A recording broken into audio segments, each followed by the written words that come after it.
আসসালামু আলাইকুম প্রিয় শিক্ষার্থীরা, আমি Abdullah Islam, dream medical academic and admission কেয়ারের পক্ষ থেকে সবাইকে আবারও স্বাগতম। আজকে তোমাদের সাথে আমরা আলোচনা করব একটি আদর্শ উদ্ভিদ কোষের গঠন নিয়ে। তো চলো আমরা আমাদের ক্লাসটা শুরু করি। ক্লাস শুরু করার আগে সবার কাছে আমাদের অনুরোধ যে তোমরা আমাদের চ্যানেলটা সাবস্ক্রাইব করে যাবে এবং ডিসক্রিপশন বক্সে দেওয়া আমাদের ফেসবুক গ্রুপ এবং ফেসবুক পেজে সবাই লাইক করে যাবে। তো চলো আমরা ক্লাসটি শুরু করি। একটি আদর্শ উদ্ভিদ কোষের গঠন। উদ্ভিদ কোষের গঠনের আগে আদর্শ উদ্ভিদ কোষ কাকে বলে এই সম্পর্কে আমরা একটু ধারণা নিয়ে নিই। আমরা জানি পৃথিবীতে অনেক ধরনের উদ্ভিদ রয়েছে, এক একটা উদ্ভিদের কোষের গঠন এক এক রকম। এখন এই যে এক একটা উদ্ভিদের কোষের গঠন এক এক রকম, তার মানে এক একটা উদ্ভিদের কোষের উপাদানের মধ্যে পার্থক্য রয়েছে। এমনকি একই উদ্ভিদের মধ্যে থাকা অনেকগুলো কোষের বিভিন্ন উপাদানের মধ্যে পার্থক্য রয়েছে। এই জন্য আমরা যদি চিন্তা করি এমন একটা কোষ যেই কোষের মধ্যে সকল ধরনের কোষীয় অঙ্গাণু বিদ্যমান আছে, সেই কোষটাকে আমরা একত্রে বলতে পারি এটা একটা আদর্শ কোষ। তাহলে আদর্শ কোষ হচ্ছে যেই কোষের মধ্যে সকল ধরনের কোষীয় অঙ্গাণু বিদ্যমান থাকে তাকে বলা হয় আদর্শ কোষ। অর্থাৎ আদর্শ উদ্ভিদ কোষ হচ্ছে এমন একটা কাল্পনিক কোষ যেই কোষের মধ্যে সকল ধরনের কোষীয় অঙ্গাণু বিদ্যমান রয়েছে। এখন আসো আমরা আদর্শ উদ্ভিদ কোষের মধ্যে কি কি থাকে আমরা একটু জেনে নিই। আদর্শ উদ্ভিদ কোষের মধ্যে থাকা উপাদানগুলোকে আমরা ব্রড হেডিং এ দুটো ভাগে ভাগ করতে পারি। একটা হচ্ছে জড় বস্তু এবং একটা হচ্ছে সজীব বস্তু। কিছু থাকে জড় বস্তু অর্থাৎ যাদের জীবন নেই, এবং কিছু থাকে সজীব বস্তু যাদের জীবন আছে। জড় বস্তু যাদের জীবন নেই তাদের মধ্যে সবচেয়ে গুরুত্বপূর্ণ একটি জড় বস্তু হচ্ছে কোষ প্রাচীর। কোষের সবার বাইরের দিকে থাকা যে স্তর সেটাকে একসাথে বলা হয় কোষ প্রাচীর, কোষের সবচেয়ে বাইরের স্তর।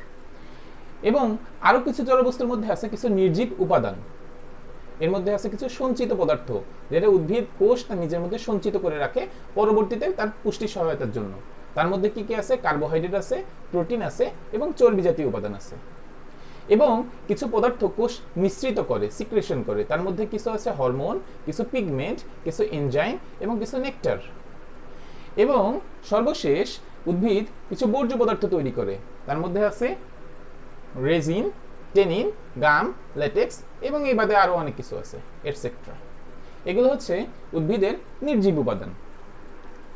উদ্ভিদের আরেকটি উপাদান আমরা বলছিলাম সজীব বস্তু, অর্থাৎ কিছু জীবিত উপাদান থাকে। জীবিত উপাদানের মধ্যে আছে কোষ ঝিল্লি, যেটা কোষ প্রাচীরের ঠিক নিচে অবস্থান করে, আছে নিউক্লিয়াস এবং আছে কিছু কোষীয় অঙ্গাণু। এই যে নিউক্লিয়াসের মধ্যে আবার 4টি উপাদান আছে। আমরা তোমাদেরকে আদিকোষ এবং প্রকৃত কোষের পার্থক্য যেই ক্লাসে পড়িয়েছিলাম সেই ক্লাসের মধ্যে আমরা বলছিলাম যে যখন নিউক্লিয়াসের মধ্যে যেই কোষের নিউক্লিয়াসে 4টি উপাদান থাকে তাকে বলা হয় সুগঠিত নিউক্লিয়াস, এবং সুগঠিত নিউক্লিয়াসটি একটি প্রকৃত কোষের বৈশিষ্ট্য। এই সুগঠিত নিউক্লিয়াসের মধ্যে কি কি থাকবে? একটি থাকবে হচ্ছে, এটাকে যদি আমরা নিউক্লিয়াস চিন্তা করি তাহলে এই বাইরের দিকে যে লেয়ারটা থাকে এটাকে বলা হয় নিউক্লিয়ার মেমব্রেন বা নিউক্লিয়ার এনভেলপ থাকবে, নিউক্লিওলাস থাকবে, ক্রোমাটিন, এই ভেতরে সুতার মতো অংশকে বলা হয় ক্রোমাটিন থাকবে, এবং এর মধ্যে যে তরল পদার্থ এটাকে বলা হয় নিউক্লিওপ্লাজম, এই নিউক্লিওপ্লাজম থাকবে। এই 4টি উপাদান নিয়ে একটি নিউক্লিয়াস গঠিত হয়। এবং সর্বশেষ কোষীয় অঙ্গাণু। আমাদের কোষের মধ্যে বিভিন্ন ধরনের কোষীয় অঙ্গাণু বিদ্যমান থাকে, যে কোষীয় অঙ্গাণুগুলো আমরা পরবর্তীতে একটি একটি করে ক্লাসে শিখব। তোমাদের কাছে আমার প্রশ্ন, তোমরা কে কয়টি কোষীয় অঙ্গাণুর নাম বলতে পারো এটা কমেন্ট সেকশনে আমাদের জানিয়ে দাও। তো তোমাদের ক্লাসটি কেমন লাগলো তোমরা আমাদেরকে জানাবা, এবং ক্লাস সম্পর্কে তোমাদের কারো যদি কোনো প্রশ্ন থাকে তোমরা কমেন্ট সেকশনে করবা। আমরা সবার প্রশ্নের উত্তর দেওয়ার চেষ্টা করব ইনশাল্লাহ। সবাইকে অসংখ্য ধন্যবাদ।